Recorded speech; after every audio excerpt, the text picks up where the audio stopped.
बिस्मिल्लाहिर्रहमानिर्रहीम। अस्सलाम वालेकुम डियर स्टूडेंट्स, मैं हूं हैदर फैज़ान और आप देख रहे हैं हमारा YouTube channel smart studies academy. मैं उम्मीद करता हूं आप सब खैरियत से होंगे। स्टूडेंट्स, आप जानते हैं हम डिस्कस कर रहे हैं national book foundation class second year mathematics को, और हमारी discussion unit number 2 limit continuity and derivatives पे जारी है। आज हम इस चैप्टर की लास्ट एक्सरसाइज रिव्यू एक्सरसाइज को सॉल्व करेंगे और देन फिर हम नेक्स्ट चैप्टर की तरफ मूव करेंगे। तो विदाउट वेस्टिंग टाइम स्टार्ट करते हैं। क्वेश्चन नंबर 1 MCQs का है। लास्ट फर्स्ट ईयर के कोर्स की तरह उसकी भी हम तमाम MCQs की एक अलग वीडियो सेशन रिकॉर्ड करेंगे। अभी हम स्टार्ट कर रहे हैं क्वेश्चन नंबर 2 से। क्वेश्चन नंबर 2 है स्टूडेंट्स हमारे पास, इवेल्युएट द फॉलोइंग लिमिट। हमें एक लिमिट दी गई है और उसको हमने इवेल्युएट करना है। स्टूडेंट्स, जब हम लिमिट के क्वेश्चंस कर रहे थे तो हमने एक चीज़ को डिटेल में डिस्कस किया था कि हमारे पास कभी भी लिमिट का जो इनिशियल आंसर है वो 0/0 यानी इनडिटर्मिनेंट फॉर्म में नहीं होना चाहिए। तो अगर हम यहाँ पे डायरेक्ट 0 पुट करते हैं, x³ यानी x की जगह भी 0 और यहाँ पे भी x की जगह 0, तो दिस विल बिकम 0/0 फॉर्म। तो लिमिट तो इवेल्युएट अभी नहीं हो रही। तो अब हम इसको थोड़ा सा स्टार्ट करते हैं। सबसे पहले हमें रिकॉल करनी है एक आइडेंटिटी। हम रिकॉल करते हैं कि limit x approaches to 0 sine x divided by x is equal to 1। This is sine identity. अगर हमारे पास साइन का एंगल और वही चीज़ डिवीजन में हो तो हमारे पास आंसर 1 होता है। तो यहाँ पे हम इस चीज़ का यूज़ करेंगे। सबसे पहले हम अपनी लिमिट को लिखते हैं। Limit x approaches to 0 x³ over sine square x को हम लिख सकते हैं साइन ऑफ 3x का होल स्क्वेयर। ठीक है। अब स्टूडेंट्स नेक्स्ट स्टेप में limit x approaches to 0 x³ over sine of, अगर हमारे पास 3x के नीचे यहाँ 3x होता तो हम लिमिट अप्लाई करवा कर इस आंसर को 1 कर सकते थे। तो हमने 3x यहाँ पे अच्छा स्क्वेयर आता है, ठीक है, डिवाइड भी किया और 3x स्क्वेयर से मल्टीप्लाई भी कर दिया। ठीक है स्टूडेंट्स। अच्छा, limit x approaches to 0 x³ over 9x square, ये टर्म इकट्ठी हो जाएगी। यहाँ देखें ना, इस लिमिट के अंदर रहते हुए हमने डिवीजन भी की और मल्टीप्लाई भी की। जो मल्टीप्लाई का 3x स्क्वेयर था उसको हमने अलग कर लिया और जो डिवीजन का था वो अंदर ही रहा और उसके ऊपर अपना स्क्वेयर कायम है। अब स्टूडेंट्स अगले स्टेप में आपने इनटू 1 ओवर करके sine of 3x over 3x और होल स्क्वायर की फॉर्म में यूं लिखना है। और यहाँ बेशक आप चाहें तो एक ब्रेसेस लगा सकते हैं। अब स्टूडेंट्स अगर आप या रिकॉल करें तो हमने एक चीज़ पढ़ी थी कि लिमिट की प्रॉपर्टी ये है कि वो अपने अपने वेरिएबल के साथ अटैच हो जाती है जाके। तो लिमिट के वेरिएबल्स कहाँ कहाँ मौजूद हैं? लिमिट x अप्रोचेस टू 0 एक x/9 की फॉर्म में मौजूद है, बिकॉज ये चीज़ कैंसिल होगी तो यहाँ पे x/9 रह जाएगा।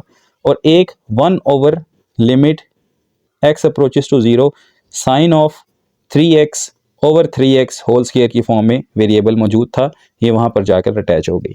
अब अप्लाई कर दें लिमिट को। अब आप लिखें अप्लाई लिमिट, अप्लाई लिमिट। तो जब लिमिट अप्लाई होगी यहाँ बन जाएगा 0/9 और यहाँ पे आ जाएगा students 1 over 1 square, because according to sine identity sine of angle over angle is equal to 1। So यहाँ पे आ जाएगा 0 और यहाँ पे आपके पास आ जाएगा 1 और इवेल्युएट होके आपके पास लिमिट का आंसर आ जाएगा 0। So your final answer is 0। उम्मीद करता हूँ समझ आया होगा। चलते हैं नेक्स्ट पार्ट पे। जी स्टूडेंट्स, नेक्स्ट क्वेश्चन है हमारे पास, find the derivative of this function. ये एक क्वोशिएंट रूल का क्वेश्चन है जिसमें u फंक्शन आपके पास 1 + sin x और v function x cos x है।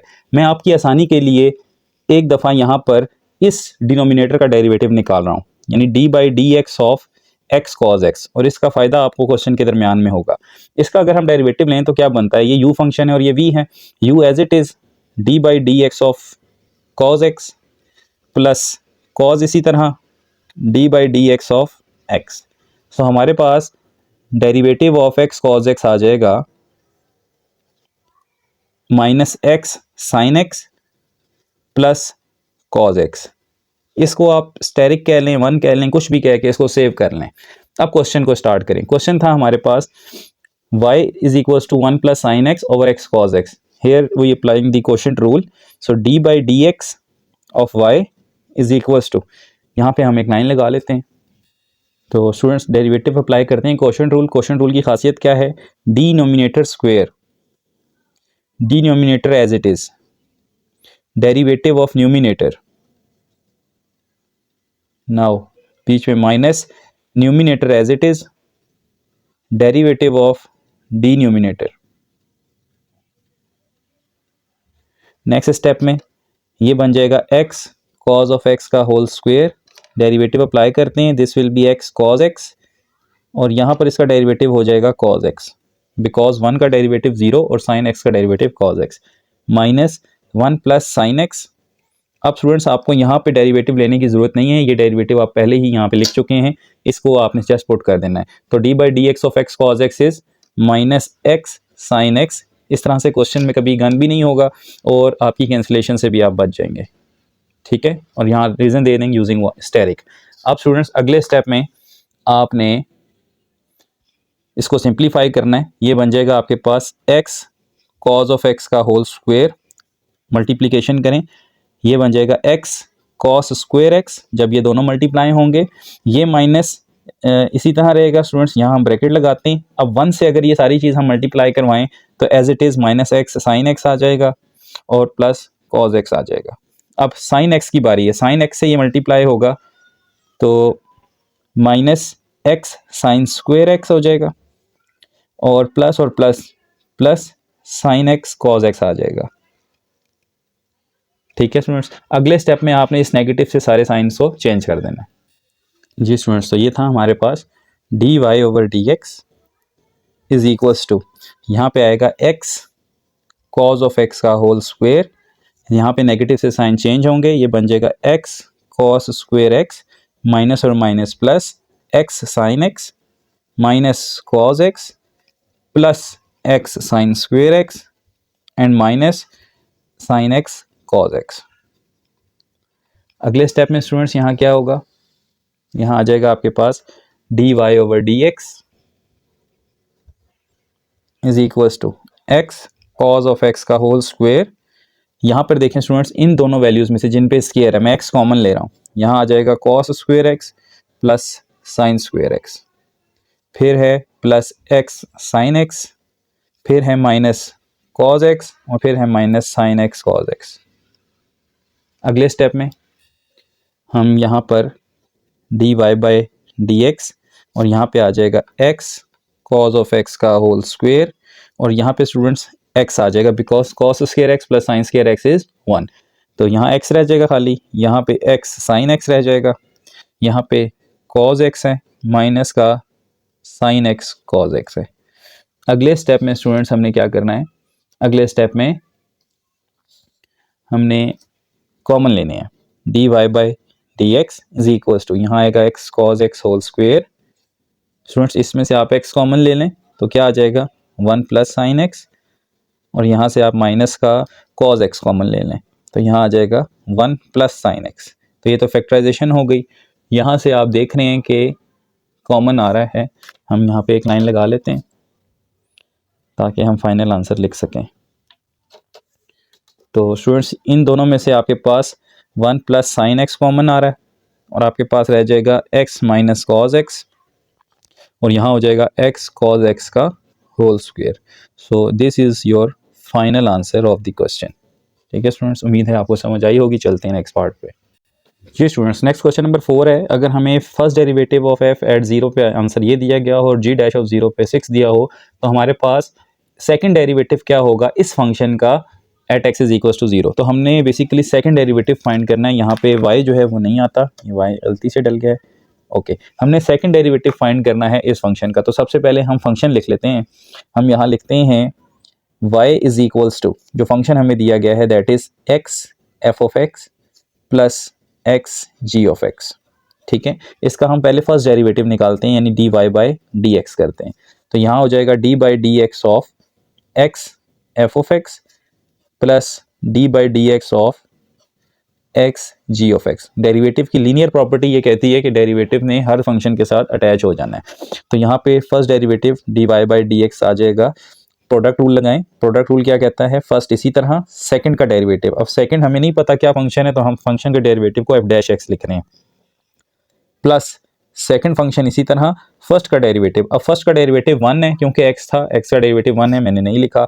इसी तरह यहाँ पे इसको डिफरेंशिएट करें, फर्स्ट फंक्शन इसी तरह सेकंड का डेरिवेटिव प्लस सेकंड फंक्शन इसी तरह फर्स्ट का डेरिवेटिव। अब फर्स्ट यहाँ पे भी x था इसलिए 1 है, नहीं लिख रहे। तो ये तो हो गया स्टूडेंट्स फर्स्ट डेरिवेटिव। अब आपने दोबारा इसका अगेन डेरिवेटिव लेना है जिसको आप सेकंड डेरिवेटिव कहते हैं। तो यहाँ क्या हो जाएगा d square y by d x square, और यहाँ पे आप लेंगे d by d x of this function, यानी कि x f dash of x का अलग, plus d by d x of f of x अलग, plus d by d x of x g dash of x अलग, और फिर d by d x of g x अलग। ठीक है, अब ये चार फंक्शन बन गए। इनका दोबारा डेरिवेटिव लेते हैं स्टूडेंट्स, तो ये हमारे पास सेकंड डेरिवेटिव आ जाएगा, और इस फंक्शन का इसको हमने y कहा हुआ है। तो अब स्टूडेंट्स जरा दोबारा डेरिवेटिव लेते हैं, प्रोडक्ट रूल्स हैं। सो ये आ जाएगा d square y by d x square is equal to, जी स्टूडेंट्स इस पर डेरिवेटिव लें तो फर्स्ट फंक्शन इसी तरह सेकंड का डेरिवेटिव, अब सेकंड का डेरिवेटिव डबल डेरिवेटिव होगा, प्लस सेकंड फंक्शन इसी तरह फर्स्ट का डेरिवेटिव, फर्स्ट अगेन एक्स है इसलिए लिखने की जरूरत नहीं है, उसका 1 होता है, प्लस इसका डेरिवेटिव क्या होगा, एफ डैश ऑफ एक्स होगा, प्लस यहाँ पर एक्स इसी तरह जी डबल डैश ऑफ एक्स, फिर जी डैश ऑफ एक्स इसी तरह, एक्स का डेरिवेटिव 1 नहीं लिख रहे, यहाँ आएगा जी डैश ऑफ एक्स। अब आपने यहाँ पर वैल्यूज पुट करवानी है। नाउ हेयर वी हैव, हमारे पास कौन कौन सी वैल्यूज़ हैं, हमारे पास हैं एफ डैश ऑफ ज़ीरो जो कि -1 है, जी डैश ऑफ ज़ीरो जो कि 6 है, और हमने फाइंड करनी है x इज इक्वल टू 0 पे। फंक्शन में जहाँ जहाँ x है वहाँ पे 0 पुट करवा दें, तो ये आ जाएगा d square y by d x square at x is equal to 0। आप फाइंड कर रहे हैं तो यहाँ पे आ जाएगा 0 into f double dash of 0 plus f dash of 0 plus f dash of 0 plus 0 into g double dash of 0, और यहाँ पर जी डैश ऑफ 0 और फिर जी डैश ऑफ 0, जहाँ जहाँ 0 एक्स था वहाँ हमने 0 पुट करवा दिया। ये बन जाएगा d square y by d x square at x is equal to 0। Students ये सारी चीज़ तो आपके पास क्या हो गई 0, ये बन जाएंगे 2 टाइम्स एफ डैश ऑफ 0, ये सारा 0 बन जाएगा, और ये हो जाएगा 2 टाइम्स जी डैश ऑफ 0। इसी को आगे प्रोसीड करते हैं, implies that 2 F dash of 0 क्या था -1, ठीक है, और जी डैश ऑफ 0 क्या था 6। सो फाइनल आंसर जो बना है d square y by d x square at x is equal to 0 पे, वो बना है हमारे पास -2 + 12 यानी कि 10 इज योर फाइनल आंसर। सो इस तरह से ही आपने भी अपने क्वेश्चन को पेपर में सॉल्व करना है, जो कि कम प्लेस के साथ एक्यूरेसी के साथ होगा। चलते हैं नेक्स्ट पार्ट पे। जी स्टूडेंट्स, क्वेश्चन नंबर 5 है, हमारे पास एक इम्प्लिसिट फंक्शन गिवन है। इम्प्लिसिट और एक्सप्लिसिट फंक्शन हम लेक्चर्स में भी डिस्कस कर चुके हैं। इम्प्लिसिट फंक्शंस वो होते हैं जो एक्स और वाई की इन्वॉल्वमेंट के साथ होते हैं, और एक्सप्लिसिट फंक्शंस वो होते हैं जो y is equal to f x की फॉर्म में होते हैं, यानी जिनमें वाई लेफ्ट साइड पे हो और एक्स की सारी वैल्यूज राइट साइड पे हों वो एक्सप्लिसिट होते हैं, और जिनमें एक्स और वाई मिक्सअप हो रहे हों वो इम्प्लिसिट होते हैं। तो यहाँ पर हमने फाइंड करना है सेकंड डेरिवेटिव, तो सेकंड तब आएगा जब आपके पास फर्स्ट डेरिवेटिव होगा। तो चलें इस फंक्शन को डिफरेंशिएट करते हैं both sides with respect to x. So यहाँ लिखेंगे differentiate both sides with respect to x. यहाँ पे आ जाएगा d by d x of x cube, फिर d by d x of y cube, then d by d x of 27। यहाँ पे आ जाएगा स्टूडेंट्स 3x स्क्वेयर, यहाँ पे आ जाएगा 3y स्क्वेयर, और y का विद रिस्पेक्ट टू x होता है dy बाई डी एक्स, यहाँ होता है dx बाई डी एक्स, वो 1 हो जाएगा, तो ये हो जाएगा 0। यहाँ से dy बाई डी एक्स क्या आएगा आपके पास, dy over d x is equals to, ज़रा और से देखिएगा, ये +3x है वहाँ शिफ्ट होगा -3x हो जाएगा, और 3y स्क्वेयर मल्टीप्लाई हो रहा है डिवाइड हो जाएगा, तो ये आपके पास आ जाएगा dy बाई डी एक्स। मजीद सिंप्लीफाई करें तो ये बनेगा dy over d x is equals to -x square by y square. इसको स्टेरिक बोल रहे हैं। अब ये फर्स्ट था, इसको अगेन डिफरेंशिएट करें, तो यहाँ लिखेंगे again differentiate both sides with respect to x. So ये बन जाएगा students d square y by d x square second derivative, और यहाँ पे आपका आ जाएगा कोशेंट रूल। कोशेंट रूल क्या कहता है कि माइनस को हम इसी तरह रहने देते हैं। कोशेंट रूल के अकॉर्डिंग आपके पास यहाँ पे नीचे वाली वैल्यू का स्क्वायर यानी ये y4 हो जाएगा। अब फर्स्ट वैल्यू इसी तरह, सेकंड का डेरिवेटिव वो होता है 2x, इसका कोशेंट रूल ले रहे हैं, फिर माइनस फर्स्ट वैल्यू इसी तरह, सेकंड का डेरिवेटिव जो कि बनेगा 2y dy/dx। ठीक है, अगले स्टेप में d square y by d x square minus यहाँ पे आ जाएगा 2xy², ये आ जाएगा -x का स्क्वेयर इंटू 2y, और dy/dx की जगह स्टूडेंट्स हम उसकी वैल्यू पुट करवा रहे हैं -x² / y²। तो ये हमें यहाँ पे हेल्प आउट करेगी, and whole of this is divided by y⁴। अगले स्टेप में आप देखें कि यहाँ पे कुछ कैंसिल हो रहा है या कोई एडिशन सब्ट्रैक्शन या मल्टीप्लिकेशन वगैरह, तो d square y by d x का स्क्वेयर माइनस 2xy² माइनस और माइनस क्या हो जाएंगे प्लस, और यहाँ पर स्टूडेंट्स ये y की एक पावर इस y से कैंसिल होकर ये सारा बन जाएगा 2x⁴। ठीक है, और इसके नीचे यहाँ पर y मौजूद है और सारे के नीचे y⁴ है। अब अगले स्टेप में आपने न्यूमिनेटर का एलसीएम लेना है। तो यहाँ पे स्टूडेंट्स हम एक लाइन लगाएंगे, हम लिखेंगे d square y by d x का स्क्वेयर इक्वल्स टू, ये तो मेजर डिवीजन है जिसके नीचे y⁴ है। यहाँ पर हम एक और एलसीएम ले रहे हैं, ये एलसीएम है y का, y इसी तरह ठीक है मल्टीप्लाई होगा। जब हम एलसीएम लेते हैं तो क्या करते हैं, डिनोमिनेटर्स को मल्टीप्लाई न्यूमिनेटर्स के साथ क्रॉस मल्टीप्लाई, यहाँ पे कुछ भी नहीं है तो 1 है, तो y 1 ज़र y हो गया, 2xy³ हो जाएगा 2xy³, और यहाँ पर प्लस का 2x⁴ रह जाएगी। ठीक है, और ये माइनस एज इट इज़ बाहर है, सो ये बन जाएगा d square y by d x square. यहाँ से स्टूडेंट्स देखें तो ये बन जाएगा माइनस, यहाँ से क्या कॉमन आ रहा है, एक 2 आ रहा है और x कॉमन आ रहा है।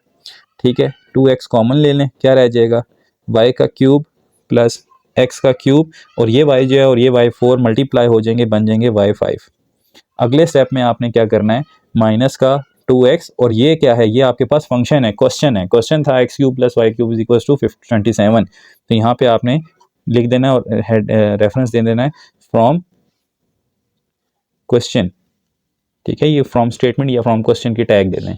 अगले स्टेप में स्टूडेंट्स डिवाइडेड बाय y5 है यहाँ पे, और आपका जो फाइनल आंसर है वो बन रहा है d square y by d x square is equals to -k54 x/y⁵। This is your final answer of second derivative. चलते हैं नेक्स्ट पार्ट पे। जी स्टूडेंट्स, क्वेश्चन नंबर 6 है हमारे पास, use the differentials to find the approximate of square the root of 65। हमें ये find करनी है वैल्यू, इसके लिए हमें एक फार्मूला याद होना चाहिए। हम पहले भी डिफरेंशियल्स पढ़ के आए हैं इसी चैप्टर के अंदर। फार्मूला मैं रिकॉल करवा देता हूँ, f(x) + Δx is approximately equals to f(x) plus derivative of x multiply d(x). तो यहाँ पर हमें सॉल्व करने के लिए सबसे पहले f(x) चाहिए। f(x) होगा तो क्वेश्चन सॉल्व होगा। जी स्टूडेंट्स, तो हम लेट करते हैं कि let our f(x) is some type of square the root of x type function. क्योंकि हमारे पास जो क्वेश्चन है वो रूट वाला है, तो हमने f(x) को एक रूट x फंक्शन लेट कर लिया।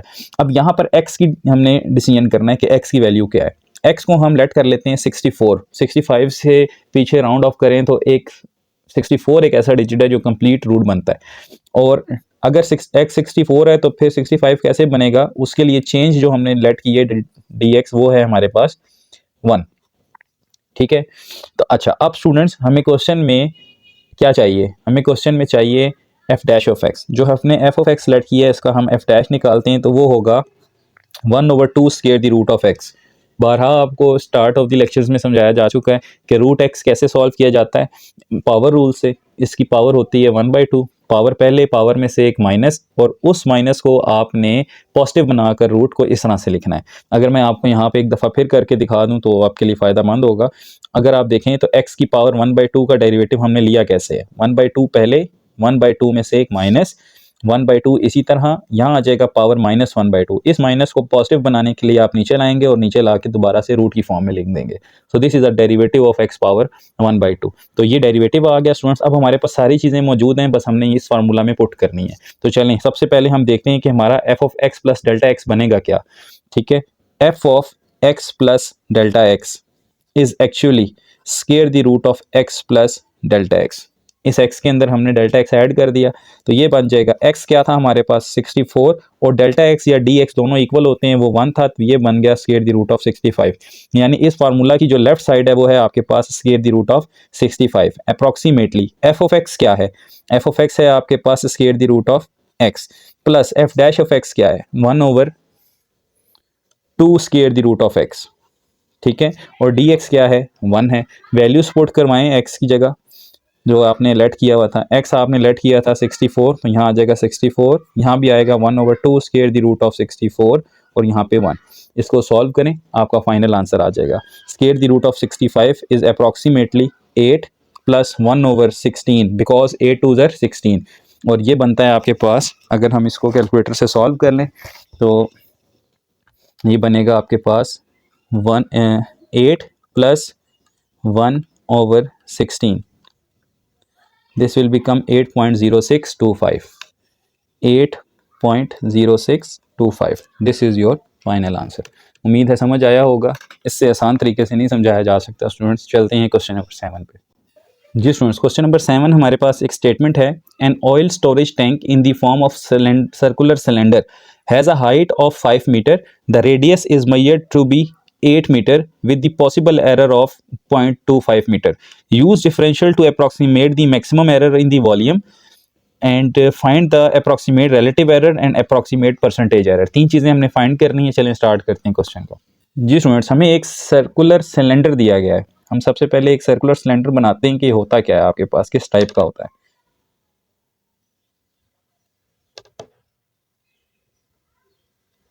ठीक है, और यहाँ से लेकर यहाँ तक इसकी हाइट है स्टूडेंट्स हमारे पास, ठीक है, और इसके सेंटर से लेकर यहाँ तक का डिस्टेंस हमारे पास r है, ठीक है। हमें दिया गया है r की वैल्यू 8, ठीक है। हमारे पास यहाँ पे सबसे पहले हम हाइट लिख लेते हैं। हाइट दी गई है h की फॉर्म में विच इज़ 5 मीटर, रेडियस दिया गया है r की फॉर्म में विच इज़ 8 मीटर, और रेडियस के अंदर जो एरर है dr वो दिया गया है 0.25 मीटर, ठीक है। अच्छा, अब स्टूडेंट्स हमने वॉल्यूम के अंदर एरर फाइंड करना है, यानी कि dv। ओके, सो हमने फाइंड करना है मैक्सिमम एरर इन वॉल्यूम। तो सबसे पहले हम वॉल्यूम का फॉर्मूला लिख लेते हैं स्टूडेंट्स। किसी भी सिलेंड्रिकल सर्कुलर सिलेंडर शेप के लिए वॉल्यूम होता है pi r square h। This is the formula of volume. So हमने यहाँ पे डिफरेंशियल्स के ज़रिए dv फाइंड करना है, तो हम डिफरेंशियल ले लेते हैं दोनों तरफ। वो बन जाएगा 2 पाई r h और r का डिफरेंशियल होगा dr, ठीक है। ओके, dv हमारे पास क्या बन जाएगा 2 पाई, r की जगह हम 8 पुट करेंगे, h की जगह हम 5 पुट करेंगे, dr की जगह हम 0.25 पुट करेंगे। इन सारी वैल्यूज़ को अगर मैं मल्टीप्लाई कर दूं तो मेरे पास आंसर क्या बनता है? आंसर बनता है 2 multiply by pi multiply by 8 5 ज़र 40 multiply by 0.25, this will B 20 पाई, यानी कि 62.83। सो अप्रॉक्सीमेटली एरर जो है वो है 62.83 इन वॉल्यूम, ठीक है। ये हो गया आपका पहला आंसर। नेक्स्ट चीज़ जो आपने फाइंड करनी है स्टूडेंट्स वो है relative error. Okay, relative error का फॉर्मूला हम पहले भी पढ़ के आ चुके हैं, यानी कि change in that error divided by actual volume, ठीक है। ओके, तो ये आ जाएगा हमारे पास स्टूडेंट्स dv की वैल्यू क्या थी? dv की वैल्यू वैसे ही हम लिखते हैं, हमारे पास वॉल्यूम v तो नहीं है ना, तो हम पहले dv लिख लेते हैं। dv हमने निकाला था 2 पाई r h dr, ठीक है। और वॉल्यूम का फार्मूला क्या होता है? Pi r square h। अगर फर्दर सॉल्व करें तो क्या क्या कैंसिल हो रहा है? h से कैंसिल हो रहा है, r की पावर r से कैंसिल हो रही है, पाई से कैंसिल हो रहा है, तो इट मीन्स ये बच रहा है 2dr ओवर r। अब इसको सॉल्व कर लें तो ये बनेगा आपके पास 2 इंटू 0.25 ओवर r की जगह 8। अगर आप इसे सॉल्व करें तो ये बनता है 2 multiply 0.25 divided by 8, this will become 0.625, 0.0625। ये आपके पास रिलेटिव एरर है RE। अब इसके बाद स्टूडेंट्स आपने क्या फाइंड करना था? Percentage error. परसेंटेज एरर, इसका फार्मूला होता है students relative error multiply by 100। आपके पास जो रिलेटिव एरर आया है 0.0625, उसको आप 100 से मल्टीप्लाई कर रहे हैं तो ये बन जाएगा आपके पास 6.25%। 100 से कोई भी चीज़ मल्टीप्लाई हो गई है तो वो परसेंट में आ जाती है, तो यहाँ आ जाएगा 6.25%। This is your percentage error. चलते हैं नेक्स्ट क्वेश्चन नंबर 8 पे। जी स्टूडेंट्स, क्वेश्चन नंबर 8 है हमारे पास। अ 15 feet ladder is leaning against a wall of a house. The bottom of the ladder is pulled away from the base of the wall at a constant rate of 2 feet per minute. At what rate is the top of the ladder sliding down the wall when the bottom of the ladder is 5 feet from the wall? अच्छा, इस तरह का question students आप exercise 7.5 class 10 में भी पढ़ के आए हुए हैं। ठीक है, चलें स्टार्ट करते हैं इस क्वेश्चन को। यहाँ पर हमें स्टूडेंट्स जो शेप बन रही है, डायग्राम बन रही है क्वेश्चन की, वो कुछ यूँ है। आप ज़रा देखिएगा कि आपके पास एक वॉल है और ये आपके पास बेस है, यानी कि ज़मीन है, यूँ समझ लें फर्श है, और ये एक सीढ़ी है। ठीक है, वॉल लैडर जिसको बोलते हैं। ठीक है, ये दीवार के साथ लगाई गई है। ठीक है, और इसकी जो हाइट है वो है 15 फीट। ठीक है, और ये बेस है, इसको हम एक्स कह रहे हैं, और ये हाइट ऑफ दी वॉल है जिसको हम वाई कह रहे हैं। हमारे पास लेंथ ऑफ लैडर कितनी दी गई है? लेंथ ऑफ लैडर वो है 15 फीट, और हमारे पास x क्या है? x जो है वो distance of bottom of ladder है from the wall. Distance of ladder from wall, और स्टूडेंट्स ये हमें दिया गया है 5 फीट। ठीक है, ये 5 फीट है।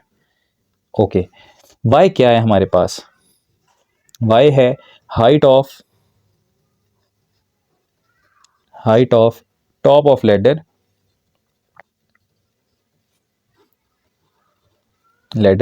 On wall. ठीक है, यानी यहां से लेकर यहां तक की जो हाइट है। y हमें नहीं दिया गया, लेकिन हमें हाइट के अंदर चेंजिंग बताई गई है कि किस चेंज से जो है वो हाइट कम हो रही है। dy/dt हमें दिया गया है, सॉरी dx/dt हमें दिया गया है कि किस तरह से लैडर जो है वो ज़मीन से दूर होती जा रही है। dx/dt वो है 2 फीट पर मिनट। ठीक है, ओके, अब हमने क्या फाइंड करना है, यानी कि ज़मीन पे लैडर जो है वो किस रेशो से, यूं समझ लें कि खिसक रही है, सरक रही है 2 फीट पर मिनट। तो बताएं कि इस एज से कितनी चेंजिंग इसमें आ रही है। देखें, अब आप ज़रा खुद सोचें कि एक लैडर है वो यूं लगी हुई है, अगर हम उसको यूं लेके आएँ, यानी कि यहाँ से इस तरफ जाने की रेशो हमें पता है वो 2 फीट पर मिनट है, तो बताएं ऊपर से नीचे आने की रेशो क्या होगी। ठीक है, तो हम यहाँ पे हमें फाइंड करना है dy/dt। we need to find dy/dt। Okay, तो सबसे पहले हम y निकाल लेते हैं। हमें पता है कि यहाँ पे एक राइट एंगल ट्रायंगुलर शेप बन रही है जिसमें x² प्लस y² is equal to 15 square होगा। इसको मज़ीद सॉल्व करें तो y² जो है वो आपके पास आ जाएगा 225 माइनस 25, क्योंकि x हमारे पास 15 था, तो यहाँ पे y की जो वैल्यू है वो हमारे पास हो जाएगी y इज इक्वल्स टू 200 का स्क्वायर रूट, और अगर हम इसको फर्दर सॉल्व करें तो ये बन जाएगा हमारे पास 10 स्क्वायर दी रूट ऑफ 2। तो ये y निकालना ज़रा ज़रूरी था। ठीक है, ताकि ये क्वेश्चन में यूज़ हो सके। ओके, अब हमें इक्वेशन तो पता चल गई है कि x² प्लस y² is equal to 15 square है। डिफ्रेंशिएट करें इसको, क्या बनेगा? 2x dx/dt plus 2y dy/dt is equal to 0। यहाँ से हमें x dx/dt रह जाएगा, और यहाँ से y dy/dt रह जाएगा, और यहाँ से हमने 2 को कॉमन ले लिया है। अब ये 2 डिवाइड करवा दें दूसरी तरफ तो ये ख़त्म हो जाएगा, और हमारे पास सिर्फ क्या रह जाएगा? x dx/dt plus y dy/dt is equal to 0। So this will become यहाँ से हमें d y by d t की वैल्यू चाहिए, वो बन जाएगी d y by d t. गौर से देखिएगा, ये प्लस की वैल्यू है, वहाँ जाएगी minus x d x by d t हो जाएगी, ठीक है। और इस सारे के नीचे कौन डिवाइड हो जाएगा, आकर y डिवाइड हो जाएगा, क्योंकि हमें तो d y by d t चाहिए था। So d y by d t का जो आंसर हमारे पास आ रहा है वो होगा -5, D x by d T था हमारे पास 2, और डी वाई वाई हमने क्या निकाला हुआ है, 10 स्क्वायर द रूट ऑफ 2, ठीक है, 10 स्क्वायर द रूट ऑफ 2। सो ये क्या हो जाएगा हमारे पास, इसको अगर हम सॉल्व करें तो 5 2 ज़ा 10, ये दोनों वैल्यूज़ जो हैं स्टूडेंट्स इस 10 से कैंसिल हो जाएंगी, माइनस का 1/√2 फिट पर मिनट।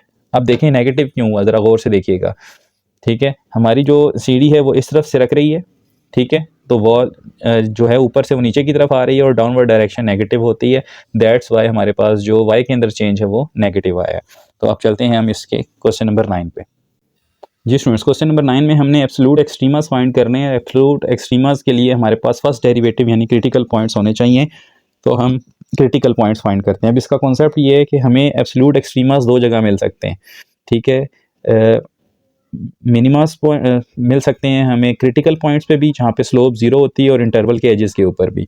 तो हम सबसे पहले यहाँ क्रिटिकल पॉइंट्स निकालते हैं। हम लिखेंगे डिफरेंशिएट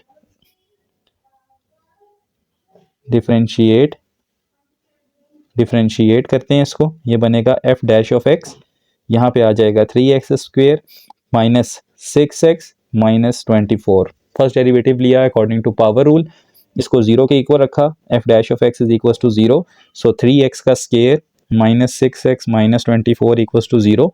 यहाँ से 3 कॉमन ले लें, x square minus 2x minus 8 equal to 0। हमारे पास जो इक्वेशन बन गई वो है x square minus 2x minus 8 equal to 0। अगर हम यहाँ पे इसके पेयर बनाएं, तो स्टूडेंट्स पेयर बनाने का काम मैं आप पे छोड़ता हूँ, आपने मिड टर्म ब्रेक इसकी कर लेनी है। मिड टर्म ब्रेक करेंगे तो हमारे पास दो पेयर्स बनेंगे, x+2 और x माइनस 4। जब आप इसको बारी बारी 0 के इक्वल रखेंगे तो यहाँ से हमारे पास आ जाएगा x is equal to -2 and x is equal to 4। तो अब हमने देखना है इस इंटरवल के लिए। अब बताएं कि इस इंटरवल में इन दोनों में से कौन सी वैल्यूज़ आ रही हैं। इस इंटरवल के अंदर सिर्फ -2 आ रहा है, तो हम पहले इंटरवल पे अगर चेक करें तो -2 बिलोंग्स टू -3, 1। तो अब हमें 3 वैल्यूज़ चाहिए, ठीक है। यहाँ मैं लाइन लगा रहा हूँ जी स्टूडेंट्स। तो अब हम क्योंकि इस इंटरवल के लिए देख रहे हैं, तो हम यहाँ लिखेंगे f ऑफ -3 भी निकालेंगे, f ऑफ -2 भी निकालेंगे, और f ऑफ 1 भी निकालेंगे, ठीक है, क्योंकि इस इंटरवल की भी बात हो रही है। तो चलें f ऑफ 3 -3 निकालते हैं, देखने कैसे निकालना है। आपने ब्रैकेट लगाएं, -3 का क्यूब है, -3 इंटू -3 का स्क्वायर है, -24 इंटू -3 है, और +2 है। इक्वल कर दें तो आंसर आता है आपके पास 20, यानी पहला आंसर आपके पास क्या आ रहा है, 20 आ रहा है। अब आपने किस पे चेक करना है, -2 पे। इस सारे -3 को आपने बदल दें -2 के साथ, ठीक है। कैलकुलेटर का पॉजिटिव यूज़ करें, यह आ जाएगा -2, यहाँ से ये भी बन जाएगा 2, इक्वल कर दें तो 30 आ रहा है, इसमें आंसर आ रहा है 30। और अब +1 पे रह गया। अब जहाँ जहाँ आपके पास x2 था -2, वहाँ पे 1 कर दें, ठीक है। इनको भी मिटा दें, 1 कर दें, तो स्टूडेंट्स इस पे आंसर आ रहा है -24। तो चलें अब बताएं कि तीनों वैल्यूज़ में से सबसे छोटी वैल्यू किस पे आ रही है। तो आप यहाँ लिखेंगे, इधर यहाँ पे रिजल्ट लिखेंगे, minimum is equals to 24 at x is equals to 1, और फिर लिखेंगे maximum equals to 30 at x is equals to -2। ये आपका एक मसला हल हो गया, ठीक है स्टूडेंट्स। पहले इंटरवल के लिए प्रॉब्लम सॉल्व हुई। अब चलते हैं दूसरे इंटरवल के लिए। अब जो हमने दो वैल्यूज़ निकाली थी -2 और 4, क्या वो दोनों इस इंटरवल के अंदर आ रही हैं? यस। अब यहाँ पे हमने 4 वैल्यूज़ निकालनी है। हम यहाँ लिखेंगे हेयर -2, 4 बिलोंग्स टू -3, 8।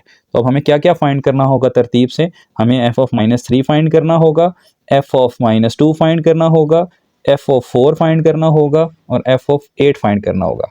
तो एफ ऑफ -3 तो ऑलरेडी हम कर चुके हैं, वो 20 है। एफ ऑफ -2 भी कर चुके हैं, वो 30 है। एफ ऑफ 4 और एफ ऑफ 8 रह गया है, तो वो कर लेते हैं हम यहाँ पे। इसको बदल दें 4 से, ठीक है, और देखते हैं कि हमारा आंसर क्या आता है। ये आ रहा है माइनस का 78, और अब 8 पे रह गया है। 8 को बदल के लिए 4 को रिप्लेस कर दें 8 से, सो यहाँ पे आ जाएगा 8। This is 130। ठीक है स्टूडेंट्स, सो ये आपके पास जो सबसे बड़ा आंसर आ रहा है वो है 130। अब बताएं इन चारों में से सबसे बड़ा आंसर और सबसे छोटा आंसर किस पे है। तो हमें नज़र आ रहा है कि हम लिखेंगे minimum is equals to -78 at x is equals to 4, और लिखेंगे maximum is equals to 130 at x is equals to 8, और यहाँ पे आपका ये क्वेश्चन एंड हो जाएगा। चलते हैं लास्ट क्वेश्चन पे। जी स्टूडेंट्स, क्वेश्चन नंबर 10 है हमारे पास। हमने ग्राफ बनाना है x + 1/x का। तो याद रखें, जब हम यूनिट नंबर 1 पढ़ रहे थे तो हमने ग्राफ की कुछ प्रॉपर्टीज़ पढ़ी थी कि ग्राफ हमेशा तब बनता है जब आपके पास उसकी वैलिड डोमेन हो। तो यहाँ पे हम सबसे पहले देखेंगे कि इस फंक्शन की हमारे पास डोमेन क्या है, हम कौन सा नंबर यहाँ पुट नहीं करवा सकते। यहाँ पर स्टूडेंट्स 1 की डिवीजन में x आ रहा है, तो यहाँ x की वैल्यू 0 पुट करने से ये फंक्शन वैनिश हो जाएगा, अनडिफाइन हो जाएगा। इट मीन्स कि इसकी डोमेन हमारे पास बनती है set of all real numbers accept 0। और इन अदर वर्ड्स आप इसको कैसे लिख सकते हैं, -∞ से 0 यूनियन 0 से इन्फिनिटी, यानी कि आप 0 इसमें पुट नहीं करवा सकते। तो मैंने चंद नंबर यहाँ लिए हैं, और जैसे ही मैं 0 के करीब आया हूँ मैंने 0 को स्किप करके आगे पॉजिटिव स्टार्ट कर दिए हैं। ये वैल्यूज स्टूडेंट्स मैंने फाइंड की हुई हैं, आप खुद भी कैलकुलेटर से फाइंड कर लीजिएगा। एक मैं आपको करके यहाँ दिखा देता हूँ। करना कुछ भी नहीं है, आपने x + 1/x यानी पहली वैल्यू है -3, और प्लस ये आप लिख के +1 डिवाइडेड बाई -3 यूँ पुट करेंगे तो आपके पास पहला जो आंसर आएगा वो होगा -3.33 यानी कि 3.4। तो पहली वैल्यू जो है मेरे पास वो आ रही है -3.4, और -2 पे अगर मैं चेक करूं तो वो आती है -2.5, -1 पे -2, -0.5 पे -2.5, 2.5 यहाँ पे आएगी वैल्यू, 1 पे होगी 2, 2 पे 2.5 और 3 पे 3.5। ठीक है, आप ये सारी वैल्यूज़ खुद भी पुट करके चेक कर सकते हैं, कैलकुलेटर से फाइंड कर सकते हैं, या मैनुअली करना चाहें तो मैनुअली फाइंड कर सकते हैं। ये था स्टूडेंट्स हमारे पास टेबल। अब इसको हमने प्लॉट करना है। प्लॉटिंग के लिए हम यहाँ पर x एक्सिस और y एक्सिस बनाएंगे। हम अपनी डोमेन और रेंज को देखेंगे। हमारे पास जो डोमेन थी वो 1, 2 और 3 पॉजिटिव थी, -1, -2 और -3 नेगेटिव थी, और यहाँ पर रेंज में हमारे पास 1, 2, 3 और इससे ऊपर भी बात जा रही है 3.4 तक, और यहाँ पे -1, -2, -3 और यहाँ -4। ठीक है स्टूडेंट्स, तो मैं यहाँ पे ये स्केल की मदद से मेजरमेंट करके पॉइंट्स को ड्रा करूँगा। पहला पॉइंट था हमारे पास x -3 के लिए y -3.4। चेक करें ज़रा, ये हमारे पास x -3 है। ठीक है स्टूडेंट्स, और मैं पेंसिल का सहारा लेता हूँ, फिर बाद में रेस कर दूँगा। ये -3 है, और -3.4 हमारे पास कहाँ बनता है, ये देखें, ये हमारे पास 3 है। ठीक है, यहाँ से 4 पॉइंट्स गिन लें, यहाँ पे बनता है, तो इसके रेलिवेंट में यहाँ पे एक लाइन लगा दूंगा। ठीक है, ये हमारे पास जो पॉइंट है, this point is our first point. -2 पे -2.5 है, मैं -2 से एक लाइन नीचे की तरफ ड्रॉप करूँगा। ठीक है, और 2.5, ये देखें स्टूडेंट्स, ये अगर 2 है तो यहाँ मिड में इसका क्या होगा, 2.5 होगा, और यहाँ से मैं इसको मैच कर दूँगा। ठीक है स्टूडेंट्स, ये हमारे पास अगला पॉइंट हो गया। इसी तरह 1 के लिए -2 है। ठीक है, तो मैं -2 से लाइन यहाँ ड्रॉप करता हूँ स्ट्रेट अवे, और 1 से नीचे ड्रॉप कर लेते हैं। तो ये जो इंटरसेक्शन पॉइंट होगा इनका, ये हमारे पास ये पॉइंट होगा। अब -0.5 के लिए -2.5 है, सॉरी -2 था, और -0.5 के लिए माइनस का 2.5 है, ये -0.5 है स्टूडेंट्स। ठीक है, ये इसका हाफ कर लेते हैं। ठीक है, कोई भी 1 इंच का गैप हमने यहाँ रखा हुआ है, ये 1 इंच का गैप है, और इसका अगर मैं हाफ करूँ तो वो यहाँ पे बनता है, दिस इज़ -0.5, और इसके लिए माइनस का 2.5 है। ठीक है, सो माइनस का 2.5 हमारे पास ये बनेगा। ठीक है स्टूडेंट्स, सो मैं इसको ड्रॉप भी कर लेता हूँ। ये हमारे पास वो पॉइंट है जी। अच्छा 0.5 के लिए हमारे पास +2.5 है, ठीक है। अब प्लस वाले रीजन में आ जाएं। अच्छा चलें पहले इन पॉइंट्स को मिला लेते हैं जो भी हमने ड्रॉ किए हैं। ये देखें स्टूडेंट्स, ये जो पॉइंट्स हैं इन सारों को अगर मैं मिलाऊं तो मेरे पास इस तरह का कोई ग्राफ बन रहा है, ठीक है, यूँ नीचे की तरफ आएगा। और अब ज़रा इन पॉइंट्स को मिलाते हैं जी। ये देखें ज़रा, x 0.5 के लिए y +2.5 है, हेयर इज़ 0.5 और यहाँ पे कहीं होगा 2.5। तो मैं इसी के अंदाजे पे यहाँ पे इसके सामने रख के इधर एक डॉट लगा देता हूँ, ठीक है स्टूडेंट्स। ये हो गया 2.5। अच्छा 1 के लिए 2 है, ये 1 है स्टूडेंट्स, और ये हमारे पास 2 की लाइन है यहाँ पे, ओके। और 2 के लिए हमारे पास 2.5 है, ठीक है। 2 के लिए 2.5 यानी यहाँ पे सामने डॉट लग जाएगा। और 3 के लिए 3.5 है, तो डॉट कहीं यहाँ ऊपर लगेगा, सॉरी 3.4 है ये, ठीक है। तो यहाँ 3 से ऊपर मैं यहाँ पे कहीं डॉट लगा रहा हूँ। अब इसका ग्राफ अगर हम देखें, इसको अगर मिलाएं तो ये हमारे पास बनेगा यूँ, ठीक है स्टूडेंट्स। सो ये एक ही उसमें नहीं आ रहा वीडियो की रेशो में, तो आप इसको पीस वाइज देख लें कि ये आपके पास इसका अपर पार्ट है और ये आपके पास इसका लोअर पार्ट है, और ये दोनों पार्ट्स ही स्टूडेंट्स यूँ आगे की तरफ एक्सटेंड करते रहेंगे जैसे जैसे हम वैल्यूज़ करीब लाएंगे, लेकिन ज़ीरो को टच नहीं करेंगे, ज़ीरो पे ये अनडिफाइन हो जाएंगे, ठीक है स्टूडेंट्स। और यहाँ से ये भी अगर हम 0.5 की जगह 0.3, 0.2, 0.1 लें तो ये ग्राफ अपनी यूँ शो करेगा, बिहेवियर ऊपर की तरफ जाएगा, लेकिन एसिम्पटोट रहेगा इस लाइन के साथ, इसको ये टच नहीं करेगा क्योंकि ज़ीरो की वैल्यू पे ये अनडिफाइन है। तो ये था स्टूडेंट्स हमारे पास लास्ट क्वेश्चन, उम्मीद है समझ आया होगा। इसको आप ड्रा कर लें, इसका जेपीजी हो सका तो मैं अटैच कर दूंगा जो सॉफ्टवेयर पे मैंने बनाया था। तो अब हम मिलते हैं इंशाल्लाह नेक्स्ट लेक्चर में। अपने पेरेंट्स का ख्याल रखिएगा। फ़ी अमानिल्लाह, अल्लाह हाफ़िज़।